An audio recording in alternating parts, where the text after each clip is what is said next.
The message is simple, rooted in the fact of being ourselves reality.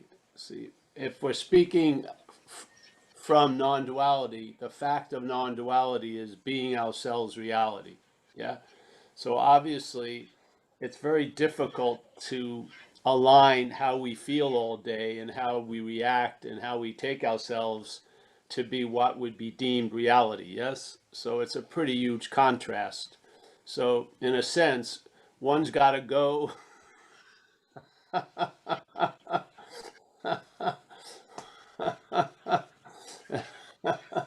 So, and it ain't reality, let's put it that way. Oops, sorry, I'm not muted. And it doesn't even go, it doesn't have to. It never really came. It's just an activity, sort of like it's just an activity. It's sort of synonymous with the body. Uh,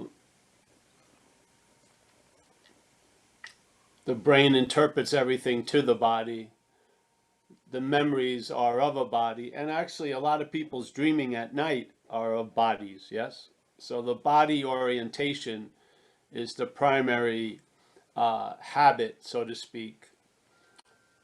And it's such a habit that it's just assumed to be so. So a lot of people in spirituality usually run into the main problem is body identification. So then they set out to chant that they're not a body all day, but they don't realize that the body is being claimed to be the one that's chanting it's not a body. So you learn quickly, maybe hopefully after a few days, that's not working. So you see from the fact being ourselves reality, and you see the assumed fact in stark contrast. And the assumed fact is something that comes after the spark of living. Let's say the spark of living is consciousness coming into contact with what's being dreamt or the dreaming through those five gates: seeing, hearing, feeling, tasting, touching. And then in Buddhism, they think there's a sixth gate, which is the mind, the brain, let's say, noticing thoughts. Yeah. So those six gates are the contact. Yeah.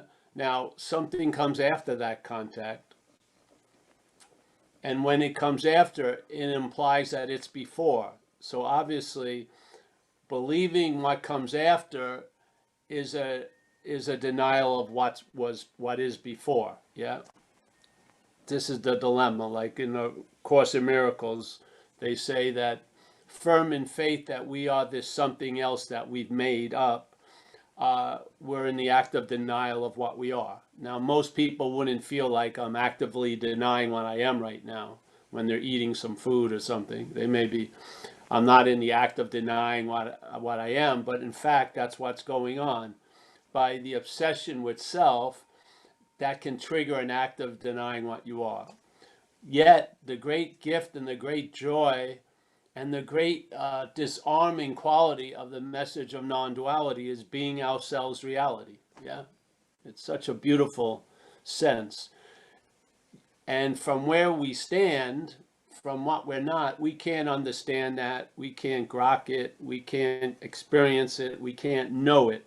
So the futility of trying to figure something out that you can't figure out is really an incredible moment. Yeah, where you're left with your own devices and you finally see they're not your devices. So the knowing that we feel is knowing is way after being. Yes, in a way. Yeah. And that knowing can't know being. It can't understand being. It can't study being. It can't experience being, because it is being. Yes. So that which is representing all of those devices of knowing and understanding and experiencing and grokking and all like that, that one that represents all those devices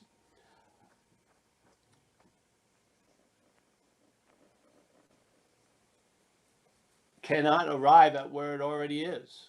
It's just that simple. So in a way, it's like a crash, a radical like a rude awakening, or you get disillusioned, and then like after, it's like getting knocked out, and then when you come to, you see things differently. Yeah, the fight's called off. The corner men don't come out and revive you. You're just gone, and then something continues. Yes, and that knockout, while you are out, there's a shift of interest and attention, and now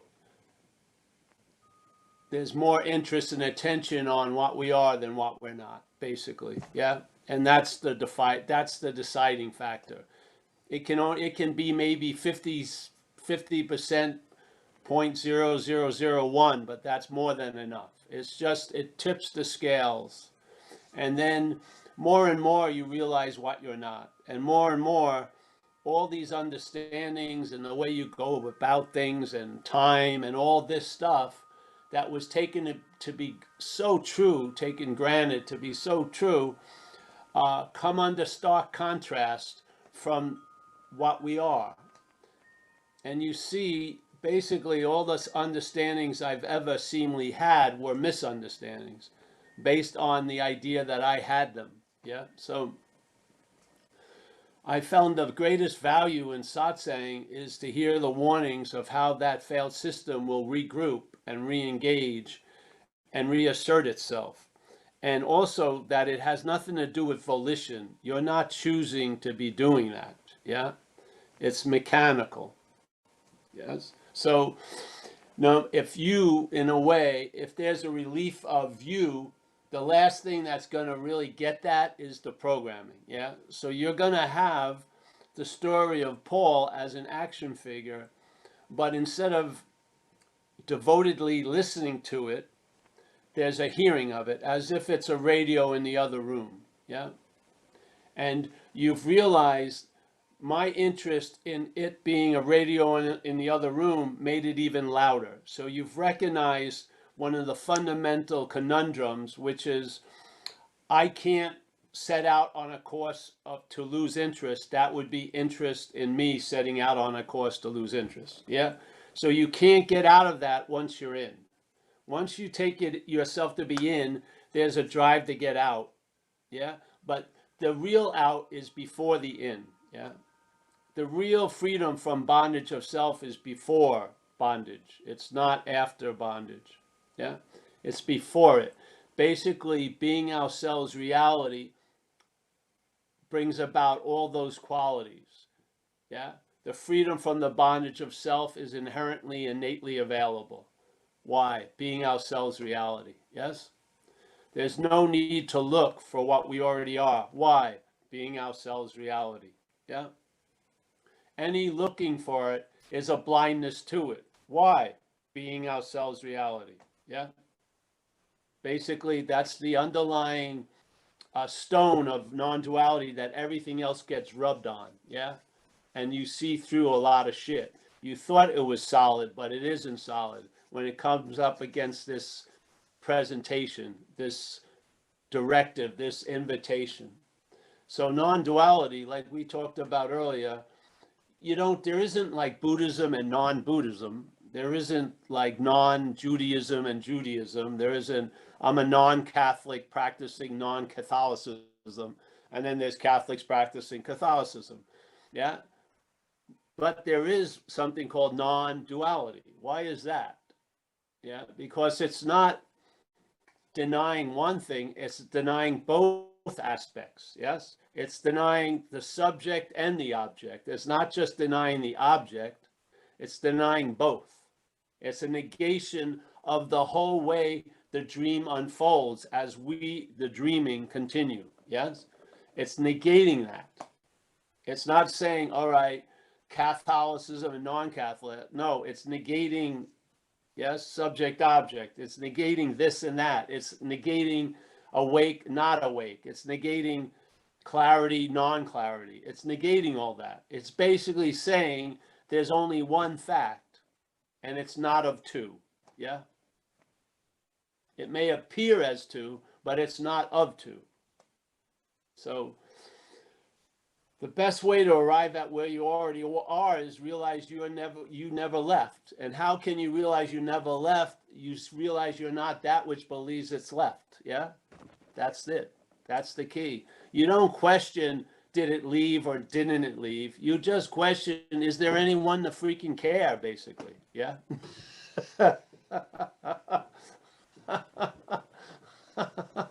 You literally, you just lose interest in that little ping pong match. Yeah. And then your attention and interest goes other places. And I found that it's quite enriching. Yeah. When it's freed from that directive of constantly reinforcing this assumed fact, the interest and attention can really enrich one's life. When? Now. Where? Here. Yeah.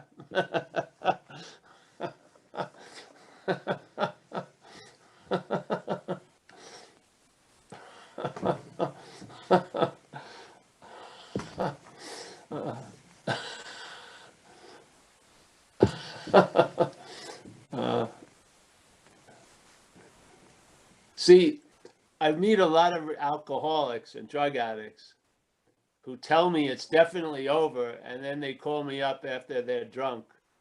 So let's get over stating it's over. Yeah. Just, yeah. Let's not make a vow that we can't keep. Yeah. Just sort of, is it over now? Is good enough. Yeah. This is the final over. And then 3 months later, they call me from jail. Oh, I thought that was the final over. It re-overed once again. Yeah. It's just basically have a sober assessment concerning the action figure. Is it over its head? Basically, it is. Can it take the mantle of being the center of the universe? No, it can't wear that well. Is it worthy to be thought about all day? No, it doesn't do well with that either. Yes. Is it nice to put the blame on everything on it? No, it doesn't. It starts cringing, you know. It lives in a sort of contracted state as if it's going to be punished at any moment. Yeah. How does it do the best is when all of those preconceived fucking perfecting ideas are lifted off of it. Yeah. And then it can just be a Toyota, and a fucking pretty good one at that. Yeah.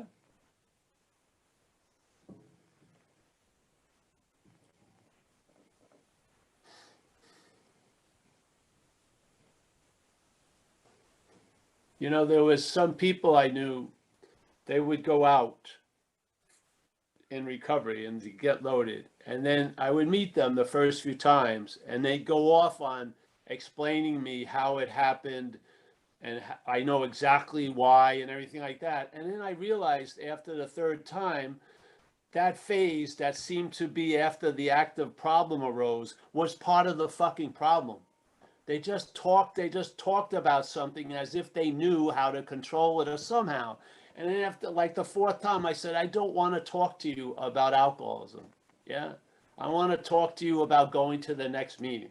That's what I want to talk to you about. I don't want to talk because it's part of the problem now. Yes. You see, same thing with non-duality, same thing with the word enlightenment. When that which we're not claims the word enlightenment, yeah, it uses it to cause more fucking dis-ease and irritability and restlessness, and then it has the greatest fucking perfection whipping stick, and then you get whipped. Yes. When the whole meaning of the word on one level says it's the cessation of all suffering, yet how what we're not entertains it promotes suffering. Isn't that fucking ironic? Yeah. And also you would think awakening seems everyone pretty much, it's a given that awakening has just positive qualities. Yes. I mean, who wouldn't want to be awake? Yet the idea of awakening has driven people freaking crazy. It's driven them to sit up for 13 hours watching non-duality videos. Yeah. Instead of getting a good night's rest. I can hear their kids asking for help, and no, you know, I'm going to get it tonight. No, you're not. You're not going to get it tonight or any other night. Yeah. You're not going to extend your reach so you can grab it. It ain't that. It's not like a fruit hanging off of a tree. Yeah. You are that. Yeah. So all the effort and thought to get it is part of a denial of that fact as an activity. It's an active denial, meaning it's an activity. Yeah. It's an activity of denying what we are through the looking for it. Yes.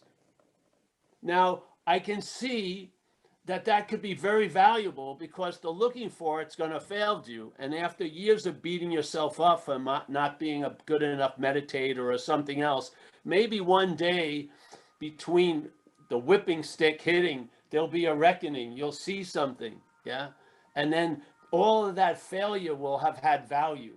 But all of us here have heard the message. Yeah. We must have come to some kind of rudimentary understanding that basically any movement of mind is in a sense a denial of I'm already here. Yes? Or no? Now, again, when there's a recognition and there's relief, then all the movements that happen don't have much meaning at all. Yeah? They're not going to any desired end, so to speak. You're just living in a way. Yeah. You have a seed assignment and you're fulfilling it or not fulfilling it. Yeah.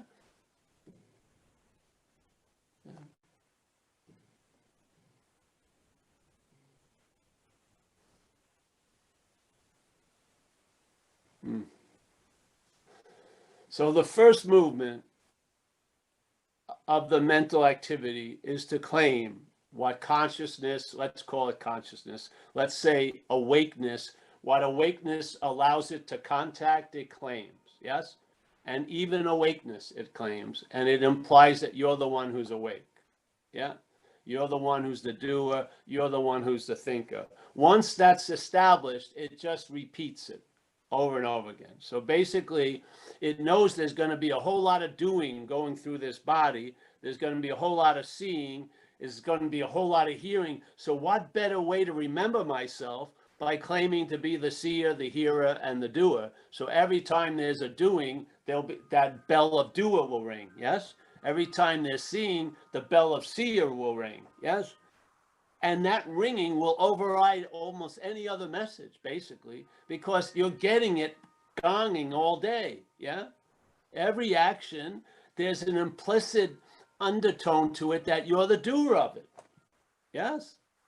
All the thoughts somehow have come under your lock and key. They're your thoughts. And all the feelings, noticed or unnoticed, are basically compiled as I'm the feeler. Yeah. I mean, if there wasn't something there and it had to appear to be there through a lot of suggestion, you couldn't do any better than claiming what's actually happening to imply what's not happening. You couldn't have had a better strategy. Yeah. Because you can't start out as the doer. It's arrived at through the claiming of the doing, yeah? Because there is no doer. There never was a doer. There's never gonna be a doer. As supposedly Lord Buddha said, events happen, deeds are done, but there's no individual doer thereof, yeah? It wasn't set on a calendar. Events, July 28, 2021. From this point on, any event and any deed, there was no doer of. No, it was an observation of a fact. No matter how many events or how little events, no matter how many deeds or how few deeds, there's never been an individual doer thereof. There you go. Yeah.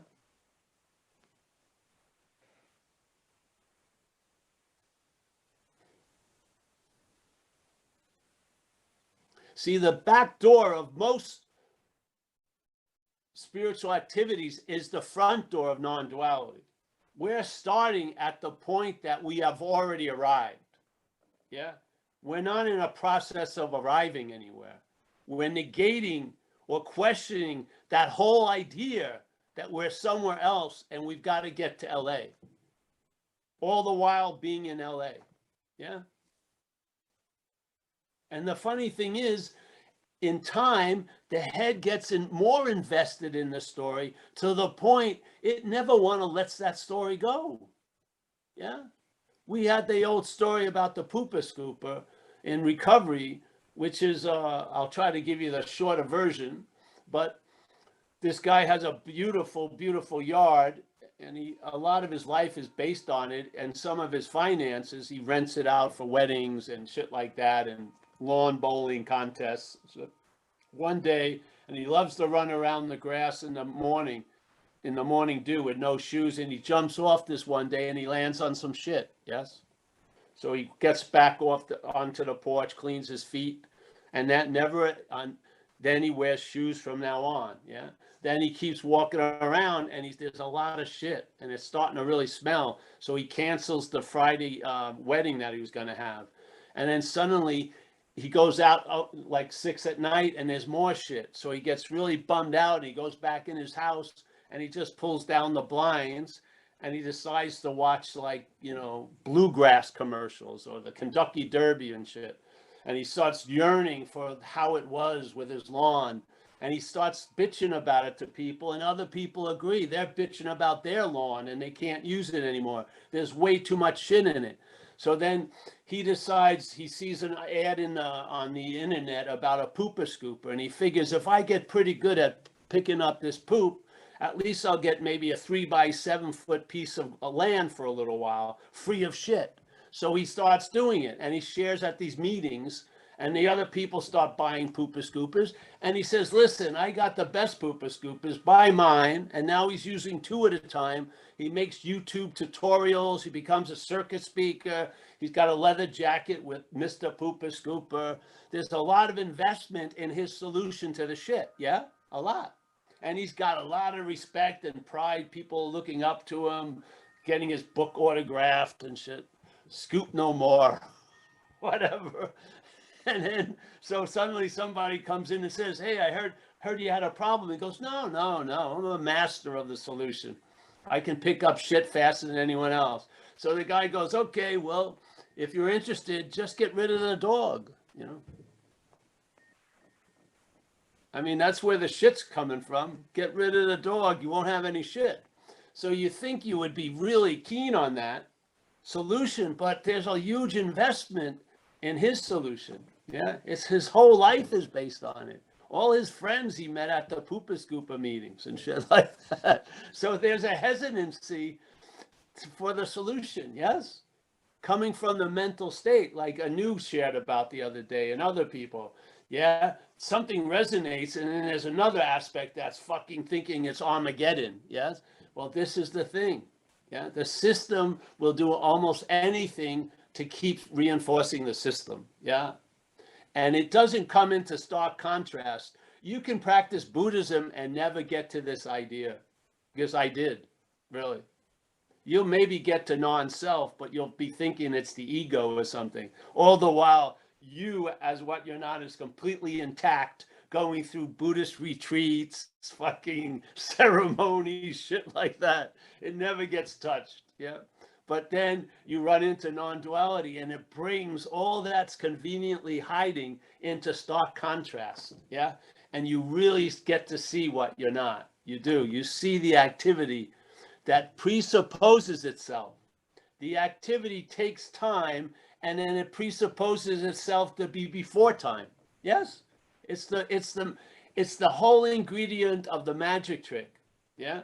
That which comes after is implied to be before. What other shit happens like that? Very few things.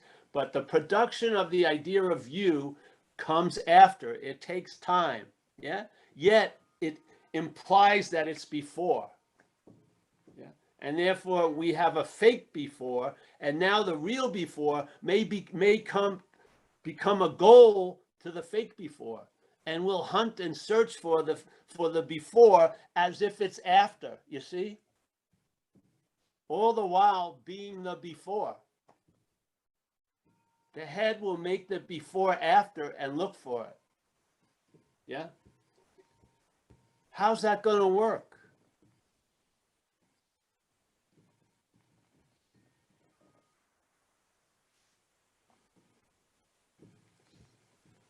Then non-duality's heard, and suddenly you're before the presupposed before, yeah?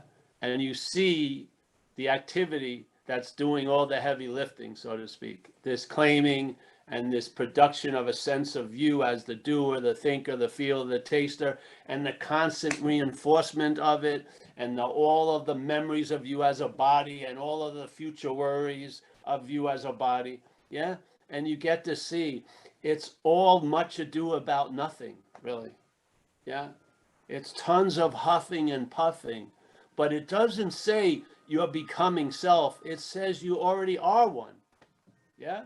And suddenly, all these possibilities shrivel up to one, which is, I better get out of this fucking thing. Yeah? So I'm going to shoot dope. I'm going to do whatever I can. Even if it's, I know I'm going to have tons of consequences. I'll do anything to get a little bit of freedom from this right now. Yeah? That's an incredible level of slavery with no slave master. we play the whole plantation. Wow. So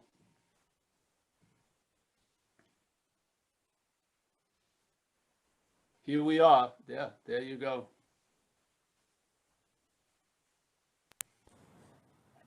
Does that mean you're ready for questions?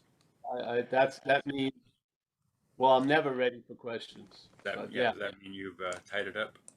the questions. Anybody want to raise their blue hands?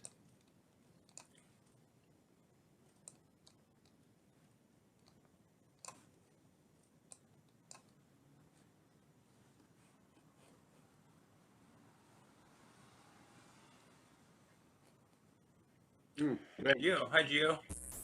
Yeah. Hi there. No, I just want to share something that we never arrive at something that is, oh yeah, certainly this is it. I have no more questions. I have no more doubts. It's sort of almost like the opposite. We arrive at a big question mark because, we know nothing and not.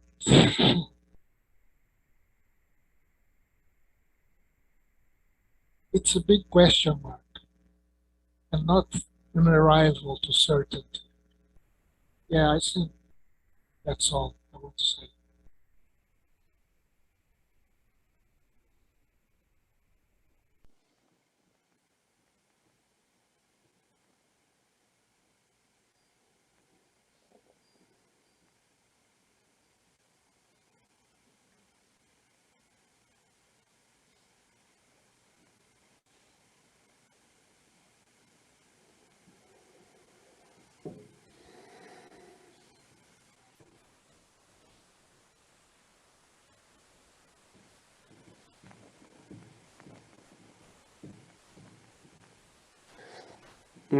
Well, my feeling is, if we don't have another question, I believe there is a certainty. Actually,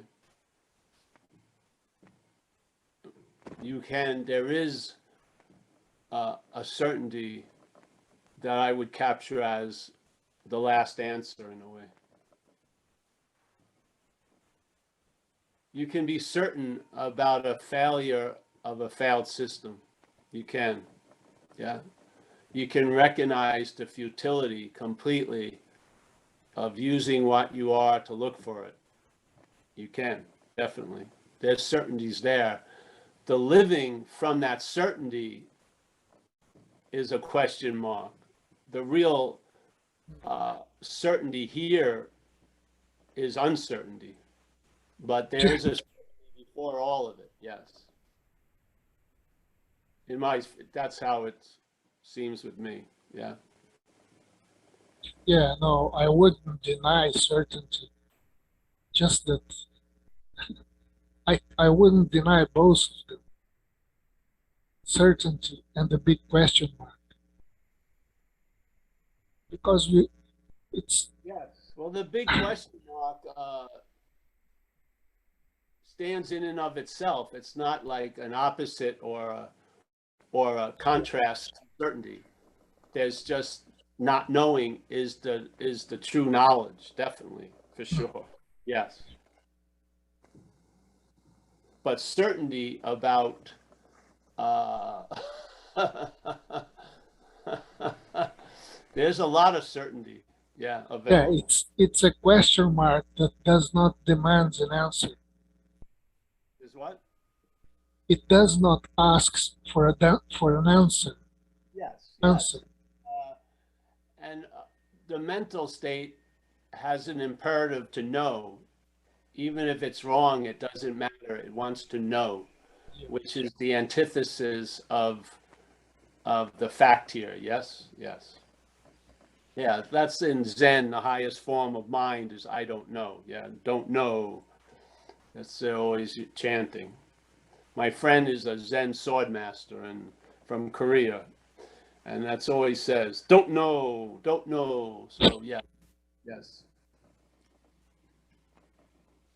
But that don't know has a lot of power based on a lot of certainty underneath it. Yes.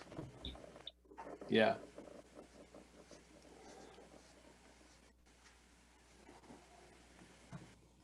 It's almost like the original question mark.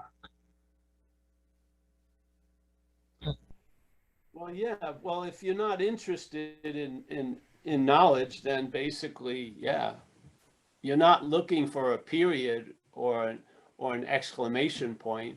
You're basically guided by the question mark. Yes, for sure. Yeah.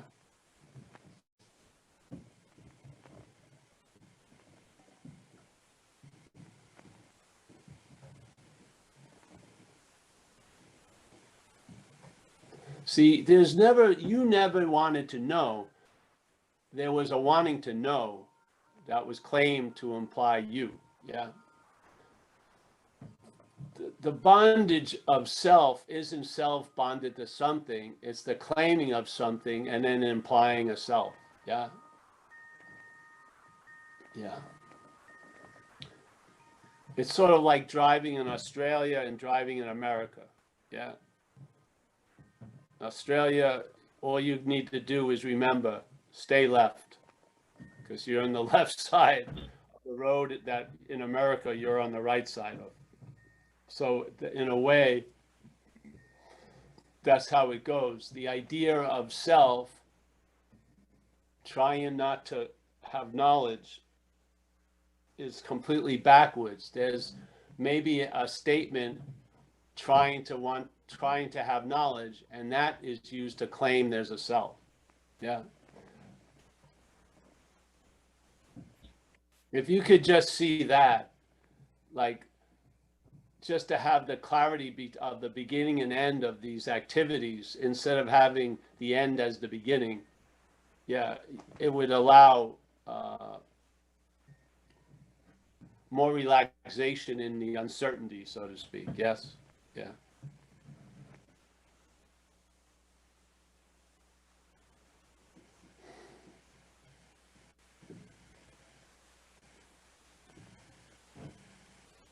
Which comes first, the chicken or the egg? Yeah.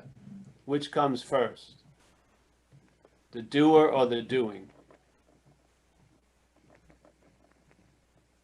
Which comes first, the doer or the doing? Which comes first, the seeing or the seer? Yeah. There's an assumption that if the seeing stopped, there'd still be a seer, but that's not true. There's never been a seer. Yeah. Yeah. Right. So these simple shifting what was after from the before position, you get introduced to a different kind of logic. Yeah. You see, like in AA, we have a statement, you have it by giving it away. And when I came in AA, I had been dealing coke for many, many years, and a coke dealer doesn't live by that statement. he's not, he doesn't have the coke by giving it away. He's trying to keep it away from you and sell it. So this is sort of what happens when you get introduced to, let's say, an aspect of mind that is quite contrary to the mental logic. The mental logic is, the emperor is seen without any clothes, basically. Yeah. And then all these rude awakenings may end up with a very, very being convinced of of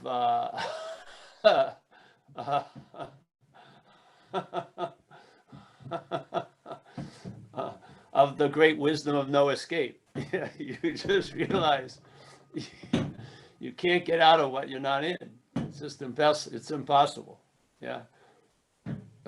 So I have a lot of people call me and they're talking as if they got out of what they're not in. It doesn't last long until I get another call and they're really fucking in.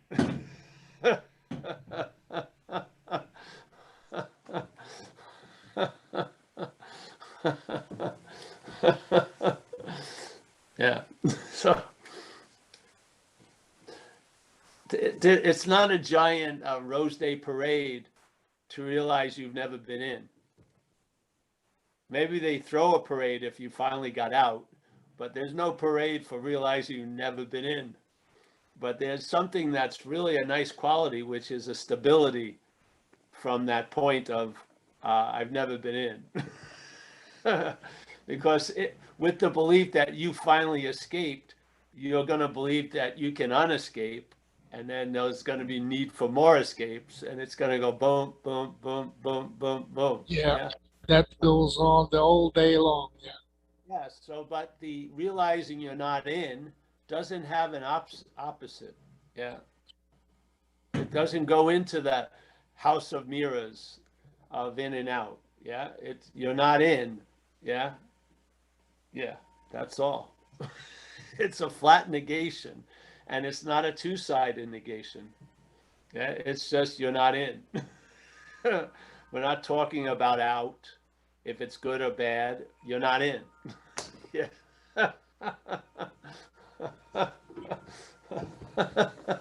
Have a debate about that. It'll be very short. Yeah. Well, my whole premise about getting out is based on I'm in. Exactly. I'm saying we're not in. So, yeah. There goes the logic. So, yeah, that's what we used to always say, How long will it take to get out of an imaginary place? How much equipment will be necessary?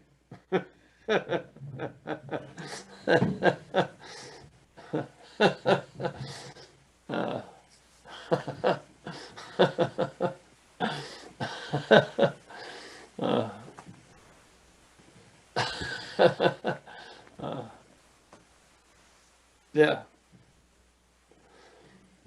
How many times does it take for you to be suddenly brought back to realize you never left? Yeah. Isn't that somewhat the trick of satsang? It keeps bringing you back, and then hopefully you realize, well, maybe I never left, really.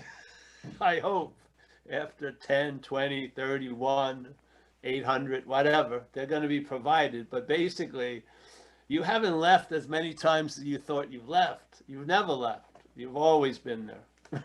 We just thought we did. Yeah. And that thinking has power because we're behind it. Yeah. Especially with its crowning glory called my thoughts. They wield a lot of juice, a lot of meanings given into them. Yeah. So I'm not downplaying that. When people are up the ass of self, at one time it may be just to get the best would be get a divine proctologist, get it pulled out. It may hurt, but you need to. Yeah. But I'm not downplaying that exquisite suffering of the in that's demanding a huge drive to get out. I see what the head can do. Yeah. I've witnessed it my own life, and I'm witnessing it through others when they call me and stuff. Yes. But basically, the fact is a fact is a fact is a fact is a fact. It may not be applicable as a skillful mean to an assumed fact, but it's the underlying curative. Yeah. The underlying curative is to maybe see a lot of the shit that we're engaged with is not actually happening. Yes. I mean, we are that which is giving it life. Yeah. We are the only happening. What's not happening is ever going to meet. We're what gives it life. Yeah. It's just a fact. Yeah. I can't, there's not, Thursday has never rushed into Wednesday. Yeah. I didn't hear a knock at 7 o'clock p.m. Wednesday by Thursday. Get the fuck out of here. I'm coming in. No, it seems like, yeah, there is something happening that we call Wednesday. Yeah. It seems like it's pretty much unmovable in a way. It's happening. Yeah. It's anchored by feeling, seeing, hearing, tasting, touching. Yeah. Look at where your feet are. There you are. Yeah. It has a pretty good anchor. You would think it would be difficult to get unmoored from that here and now, where we got 5 anchors locked in, yet not just, it's not the mental activity, it's the devotion to the mental activity that allows what's not happening to override what's happening. Yeah. There's no way in hell or heaven what's not happening could override what's happening unless what's happening was backing what's not happening, which is us. We put a big bet on what's not happening, and what's happening gets knocked out. Yeah, seemingly.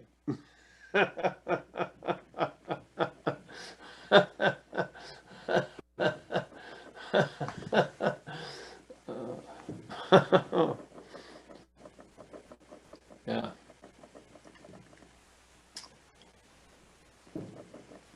No, it would be interesting is if a therapist woke up to this idea of non-duality. Let's just hypothetically, how would it continue its job? Yeah, I thought about that several times. Because most Then, of its job is pertaining to what's not happening. yeah. Well, they invented the transpersonal psychology, didn't they? Oh, they did? Oh.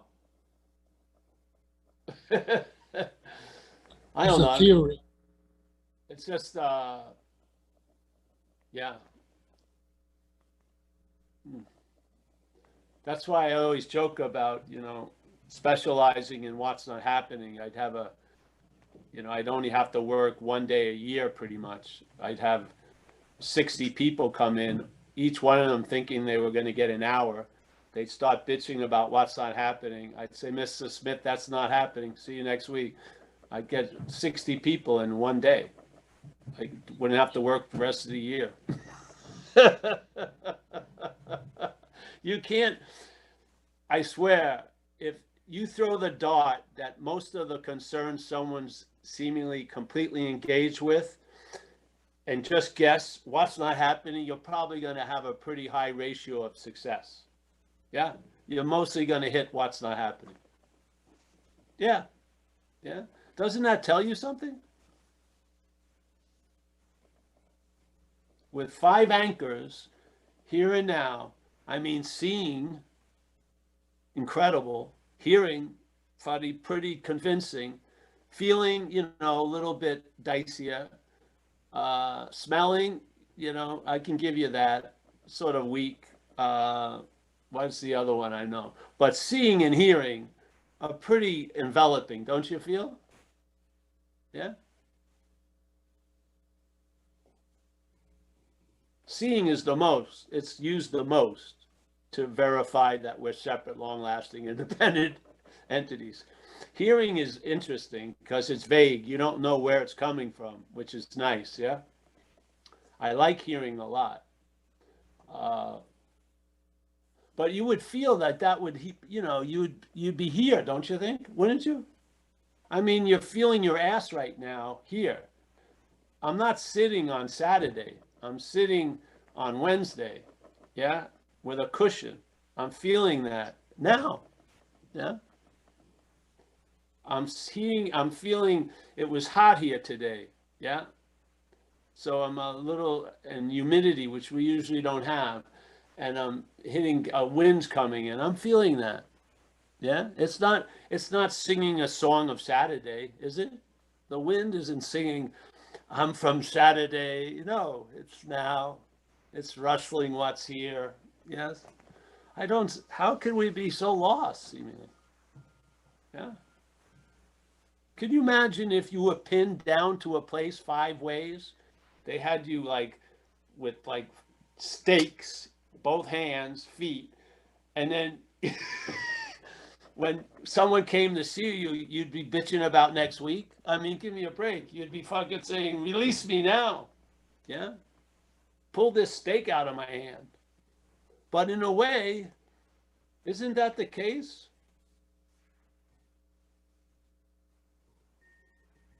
Like the Course says, we're firm in faith in this something else that we've made to be ourselves. Yeah. Faith is a mighty foe. It is. It will crumble belief in front of it. Definitely. Yeah. Firm in faith in this something else we've made to be ourselves. I would say we never made it. Yeah, there's a making of it that assumes it's already made. Yeah. And then that activity is an act of denial of what we are. Yeah. Do you need 400 books? That just explains everything. Don't you feel? Yeah. If you could take a moment and take a picture of no time and time, you would see the stark contrast of what's going on in time and what's completely empty in timelessness. Yeah? You would see a huge, huge contrast if there was anyone there to see it. Yeah. But when you're only in one phase, not knowing what's going on, like it says, that Course, that reading, who would doubt that being firm in faith in this point of view called self-centeredness, why would I have any doubt about its relevance? Yeah, because of its failedness. Yeah? But the assumption is, shit, the faith is in that. Of course, this is me. Yeah. And then of course, volition is written in. You believe that you're doing that. You're not doing anything. Yeah? You're really not doing anything. Like we say in AA, you are driven by 100 forms of fear and shit like that. If you hear the word driven, it implies you're not the driver, doesn't it? Drivers don't get driven by 100 forms of something. Cars get driven, yes? An action figure gets driven. Yeah.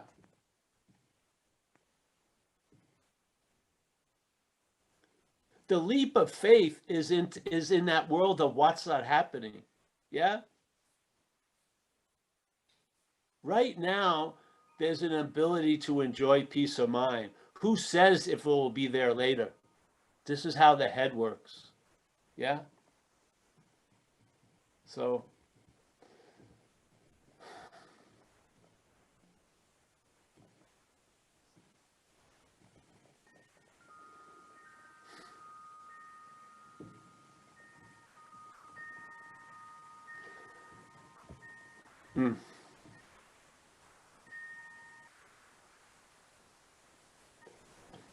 in a way, recovery, we talk about keeping it simple. Now, if the doer was the doer, then it could be kept simple by doing simple things. But the doer is not the doer. There's an act of being identified as something that we're not, that may not be revealed by doing simple things. Yes?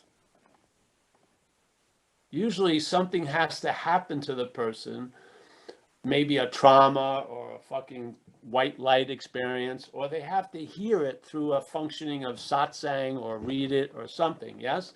It usually doesn't come about simply, yes? It actually does simply, but usually the complexity of the identification as self thwarts it, yeah? And nothing fucking gets through, yeah? And now you have living a simple light, but your head is fucking completely flipped out. The simple life didn't do it, yeah? It didn't soothe that beast because it's not in the daily actions. It's living in a fantasy land of what's not happening. Or who is it happening to? Yeah. So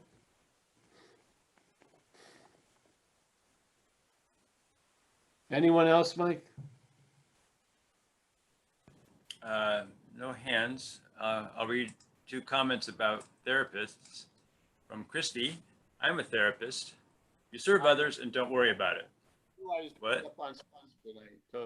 No, no stepping. They're just good comments. So let me read it again. I am a therapist. You serve others and don't worry about it. And then PK said his mother was a therapist, and says a couple things. And she said, but who said I was listening? Yeah. Happy I said it now. Yeah. And Mary's a therapist too, but she didn't chime in. I think your volume's gone. My volume what?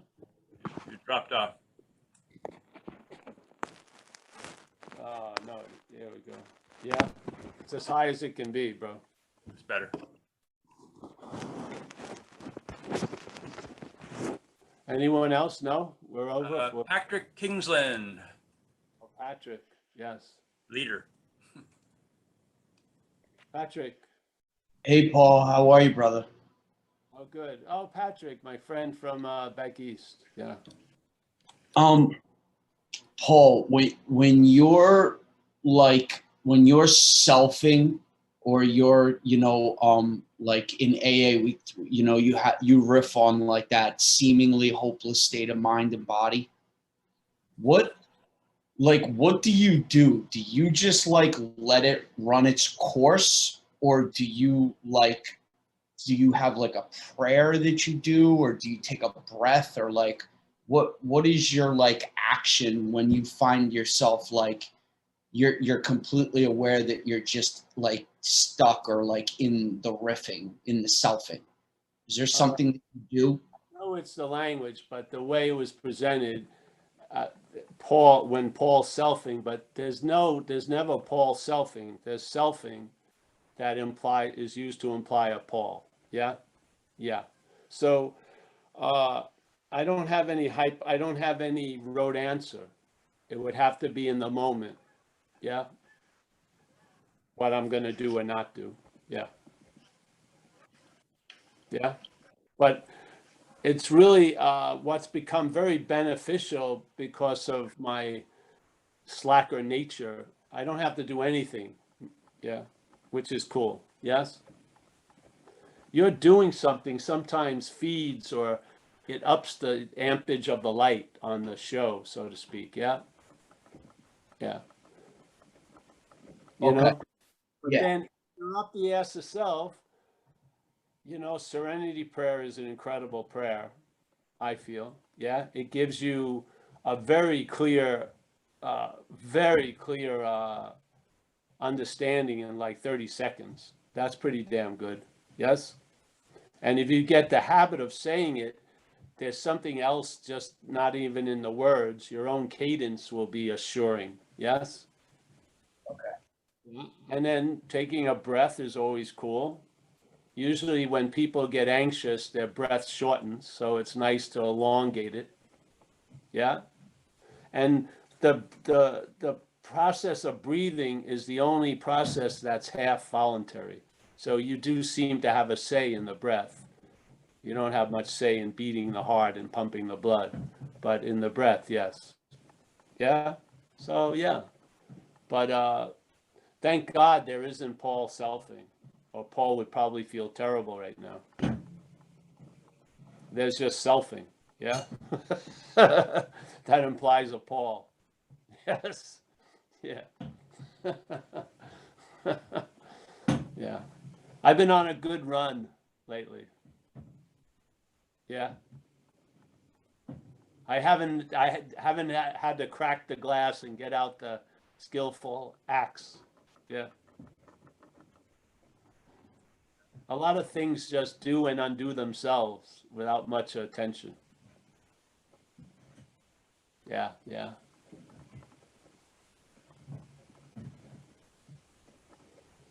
But you know, there's tons of skillful means, bro. You've been introduced to them. The best thing is to come into the moment totally disarmed, and then what you need will be available. Yeah, I feel. Yeah, that's real reliance on the higher power, as we speak about in recovery. Yes, reliance on the higher power is I'm going to know what I need to know when I need to know it. Yeah, that's not a leap of faith. When you take that, it proves itself. Yeah, you know. The leap of faith is in believing the head. Yeah. Recovery is not a leap of faith. You come to believe quickly because it works. So, yeah. Yeah. So you put out fires, but you're assured that those fire starting days are over. So, yeah. Yeah. It'll be a finite number of fires. There'll be less and less of them. Yeah. Recovery progresses. In time, it progresses. Yeah. Yeah. So I don't know. I don't have a book of answers that I look at when I come up against anything. Yeah. Just show up, have a strong feeling. The eye that I'm not is in good hands. And yeah. Yeah. You know, so I don't have like people ask me a lot of things about, well, what would you say to this person? I don't know until I'm with that person. I have no idea what I'd say. Yeah. I never have any idea what we're going to say here. And I've been seemingly doing stuff like this for 30 years, and I never prepared ever. So, yeah. Why would I want to start now? Yeah. Sometimes you know you won the bet when you put all your money on it. Yeah. I put all my money on what I was introduced to in recovery. I did. I truly believed that what I was, or what there was a reliance on, was a completely failed system. I was so clear about that. Yeah. And that I'm not managerial quality. Super clear about that. Nothing, that doesn't come up for debate every 3 months. It's just been a fact in my life for 30 something years. Yeah? There you have it.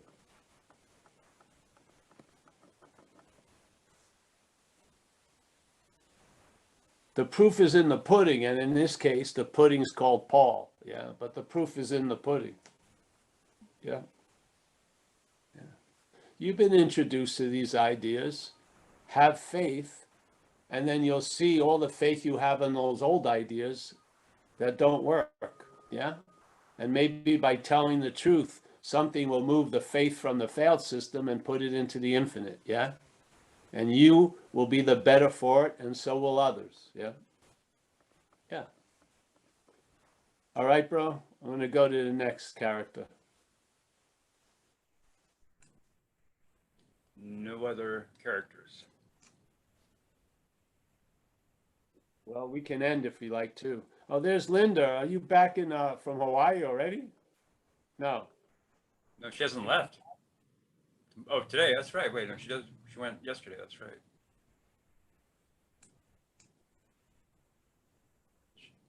She Are you in responded. Hawaii, Linda? Can't hear you. Yes, I'm sorry. I'm on my son's computer in Hawaii on Maui. Oh, great. So I'm not used to this setup.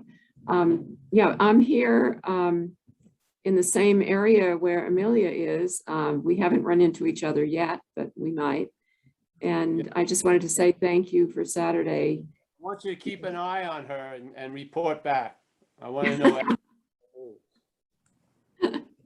I'll do that. And then I'm going to see Judith and Carrie soon on Monday. So Oh, good, good. Say hello to him for us. thank you. Thank you for everything, Paul. Oh, you're welcome, honey. Anyone else, Mike? No other hands. Oh, great. Well, let's say goodnight tonight, eh? I want to say goodnight to you, Mike. Thank you for all your service. Yeah? Welcome. Yeah. You look like a Goomba from New York with the t-shirt there. Actually, yeah, I remembered only 10 minutes before the meeting because I was out. So I didn't get a chance to change.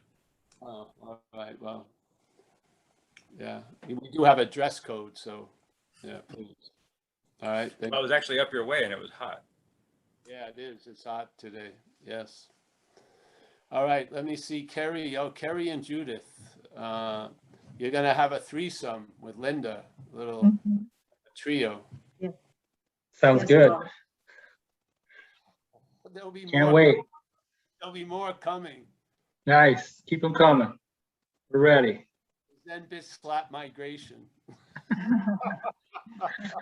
It's funny. All right. It's great to see you guys. Thanks, Judith and Kerry. Thank you. Thank you. Thank you so much, Paul. We'll see each other soon, hopefully. We got John K. Nice to see you, John. Yes. I'm ready Paul. for. Yeah.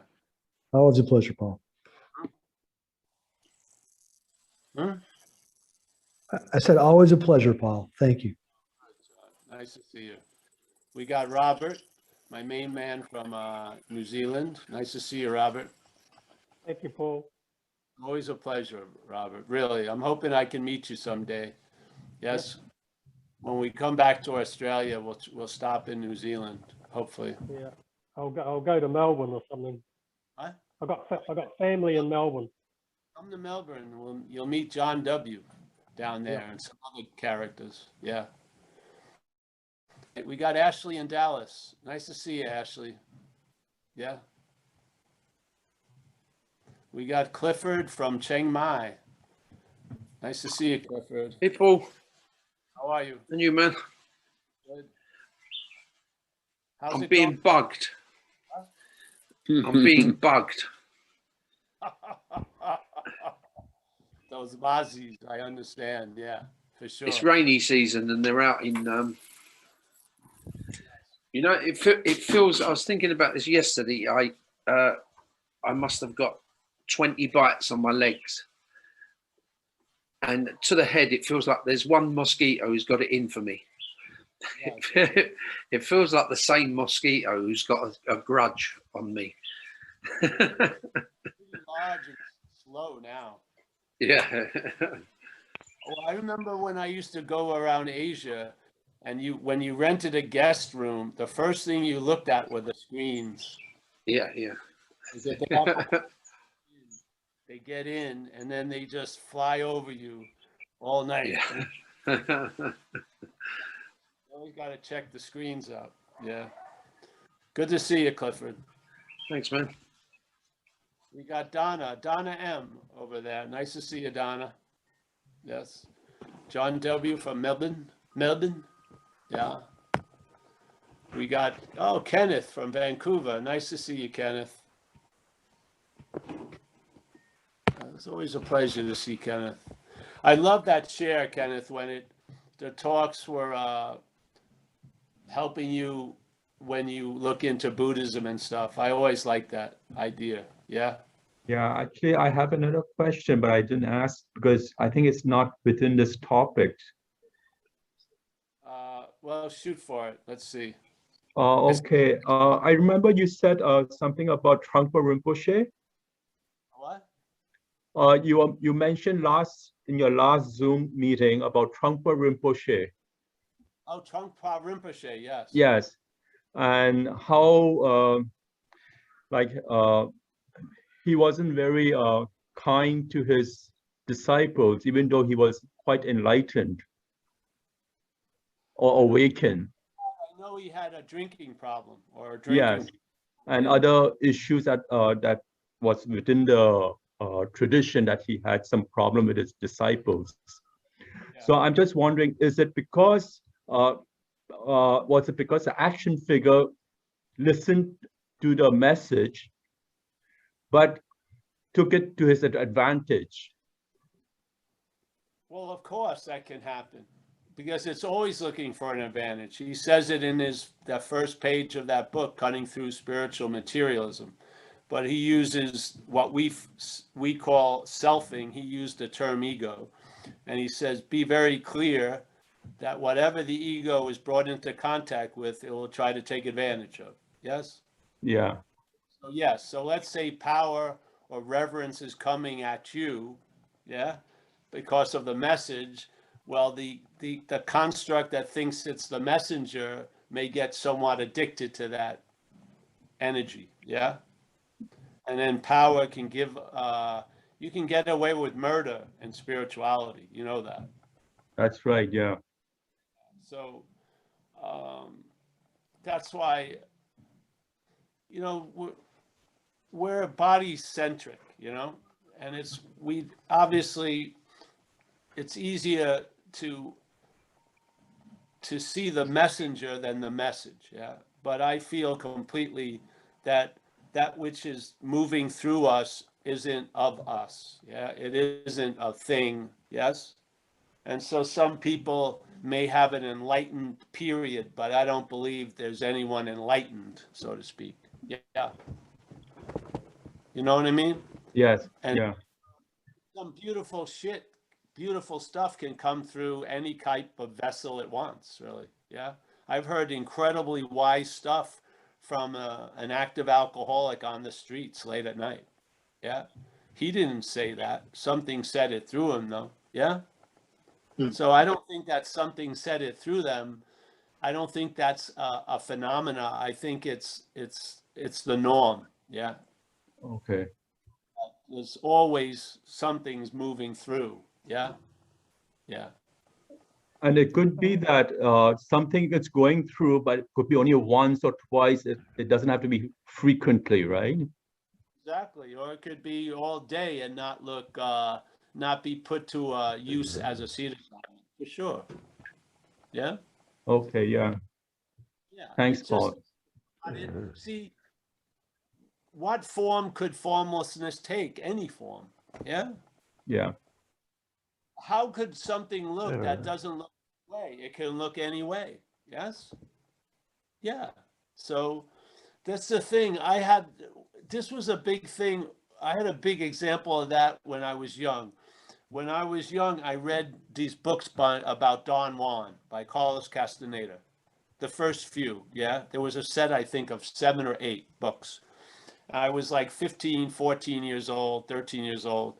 And, you know, it was about this shaman in Mexico, yeah.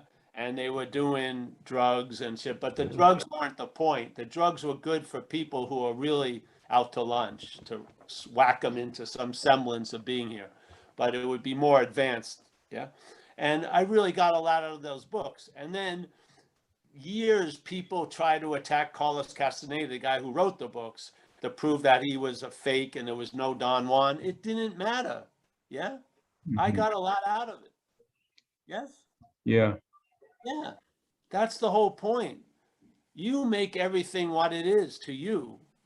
What that which is outside isn't making us. Yes. So basically, if this meeting moves you, you've been moved. Yeah. Hallelujah.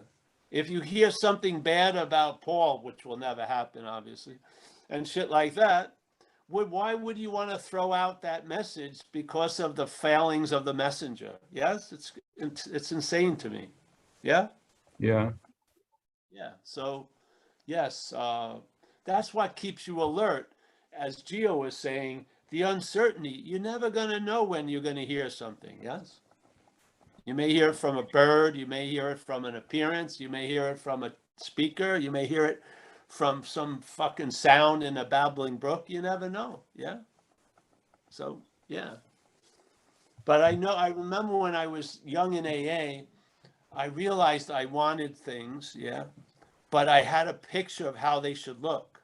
So I missed a lot of deliveries by life because I was thrown off by the mispackaging. It didn't look the way I thought it was going to look. So I didn't sign for the delivery. After a short period of time, I gave up those old ideas and I signed for the delivery. Yeah. No matter how it looked. Yeah. All right, bro. Thanks, Paul. You're welcome, Kenneth. You're Thank welcome. you.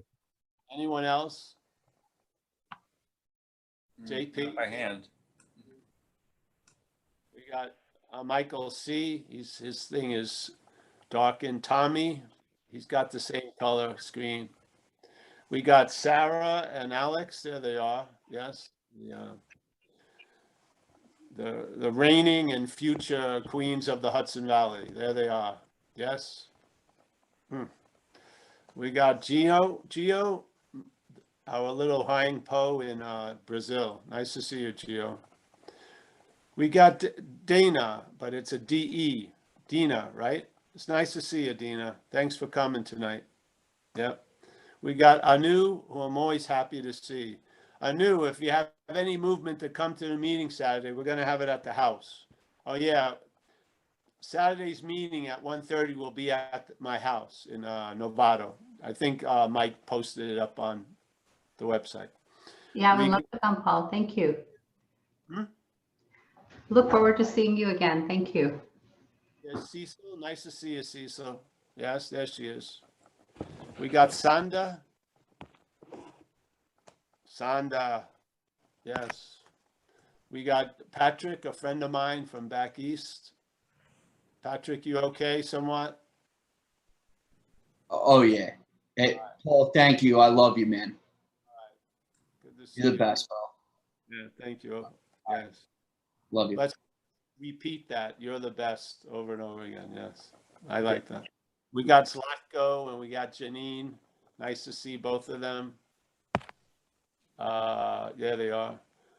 We've got Linda. Linda is she's our globetrotter. She's now in Maui, off to Kona on Monday. Not bad. We got Alan. Nice to see you, Alan. We got Mary G. Yes. We got Gary C. My man in the corner. Yes. Hey, Paul. Thanks for your service. Yeah, in these Zooms. And Johannes also. Yeah. Art. I never liked Art because he's very good at foosball. So, yeah. Yeah. I hold a grudge. I'm going to write about it tonight, Art. Yeah. Finally. Finally. Yeah. I've milked that cow long enough. It's curdled. All right. We got Johannes, always a friend from Germany. Yes. We got Roger P. Nice to see you, Roger. Yeah, he's got the fan going, which I should have done. Yeah, it's right here.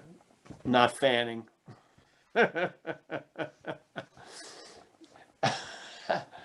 A fan as a noun is worthless, but as a verb, it's very refreshing. Yes? Yeah.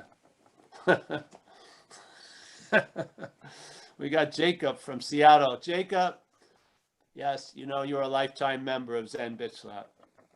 You're under the incredible umbrella of Zen Bitch Slap. Yeah. Yeah. And thank you for your great artistic, actually generosity, really. Yeah. Your art is generous, which is nice. Yeah. We got Jim in the land of boxes again. Nice Thank to you, see Paul. Paul, you know, if the head is heavy, you know, that's the beauty of duality. Yeah. Like my old Tai Chi teacher used to tell me, when I call him and I'd been bummed out for a few weeks, and he would go, "Congratulations." He says, "Well, you're gonna feel better soon." And then when I told him I'm feeling great, he said, "Oh, I'm so sorry. You're gonna feel bad." Yes. Yeah. All right. We got Paul K from Long Island City. Yes. Hey, Paul, thanks so much. I just wanted to say something. I took your recommendation on watching Bloodline. Yeah. And that's amazing because what you just alluded to earlier, where the message can go through anybody, some of the characters are definitely into some deep, using and whatnot, but still that doesn't prevent that clarity, which is amazing that you mentioned that tonight. Well, That it's message. well written. I watched that after 2 knee operations. Wow. That's But how it's amazing. I love, what you're saying too, to keep coming back. It's almost as if there's this metaphorical beast. Instead of slaying the beast, we tame the beast, and we live with this. Like you said, traveling lighter. I love to keep coming back to this, and I really thank you from New York, Rockville Center. Man, it's a great service, and this synchronicity of consciousness. It would seem that all the people in these Zoom squares were kind of synced up with you, and we're all kind of, on the same thought cloud or whatever it is. But it's an amazing place. So thank you for holding the space and being who you are, man. Well, we're all synced up with it. Yes, that's pretty good. Exactly. Yeah, man. I love it, man. Thank you, brother. It happen in a Zoom. It's a very passive. Yeah, your lower part of your body doesn't even have to move for an hour and a half. You see it. Yeah, it's a trip. Oh, there's I'd Jack. love to see you on Raymond Street, right?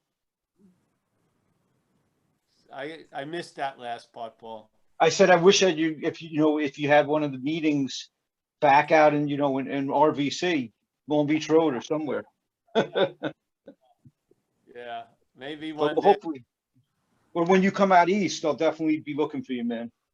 If I come, it'll be put on the website. It'll be in October. That would be awesome.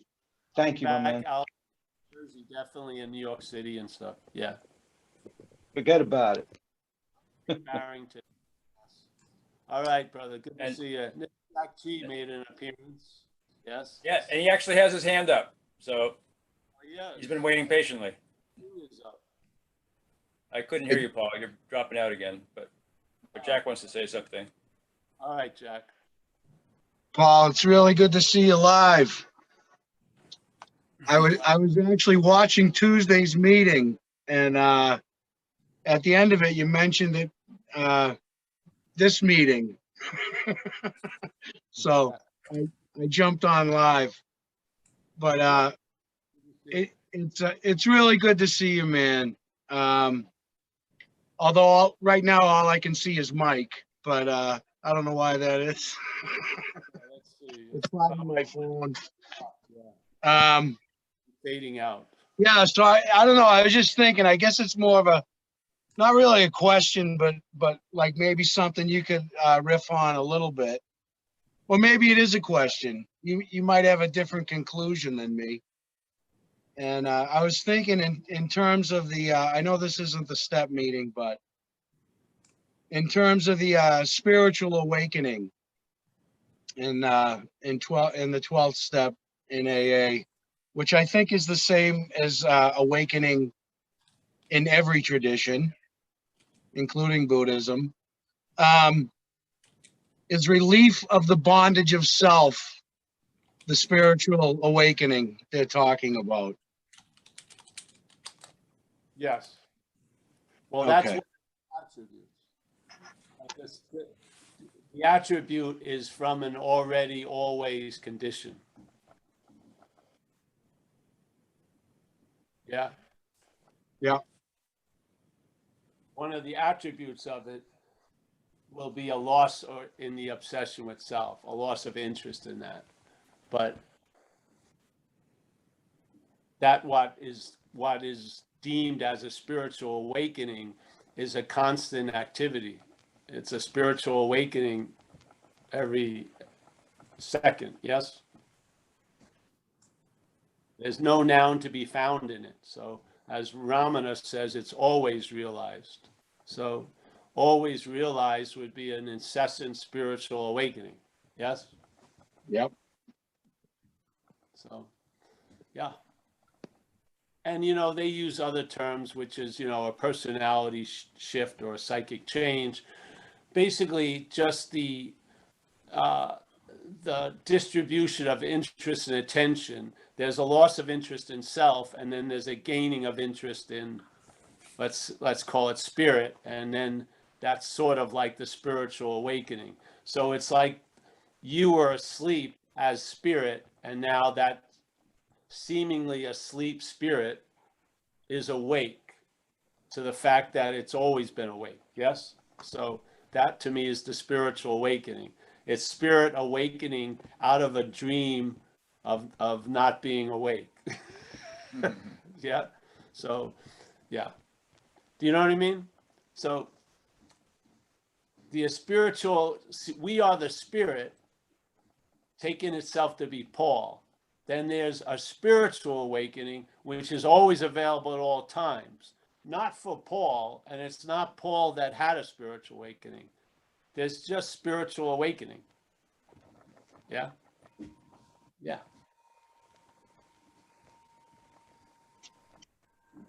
I hope that didn't help, and let's move on. Awesome, Paul. Didn't help a bit. What was I up to? I was saying goodbye, I thought.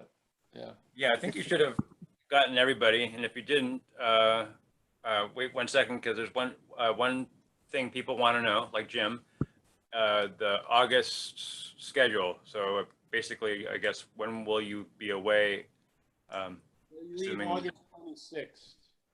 August 26th, you're leaving? Okay. Well, it's Otherwise the schedule is normal? Huh? Otherwise the schedule is normal? Well, as normal as it can be for us, yes. Yes. Okay. I will put down that Tuesday. I'm going to do that Tuesday. Yes. Yeah, I'll do that today. And then whatever new stuff comes up. But yes, we'll continue with how it's going. Okay. Yeah.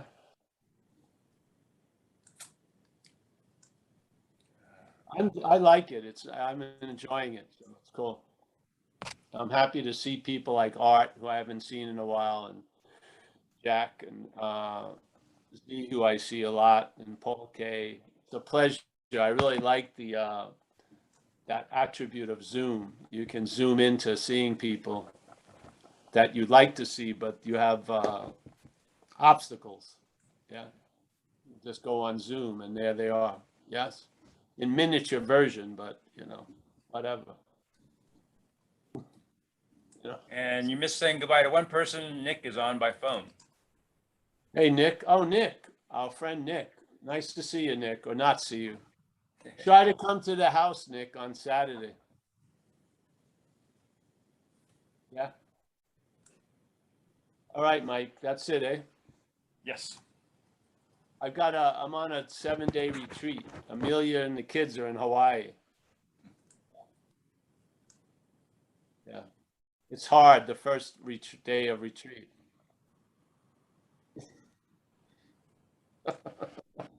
Never mind. See you, Janine. See you, everybody. See you, Art. Yeah. Thanks, Paul.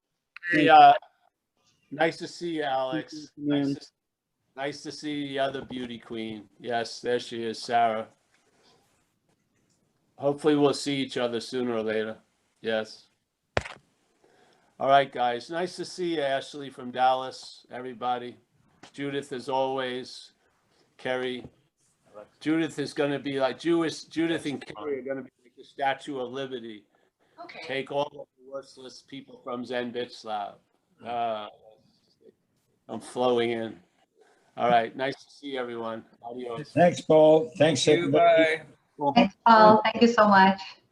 Anu, everybody. Bye. Night, Jack. Carrie and Edith. Hello. See Hey, you. Don't record him, Mike. Oh, thank you.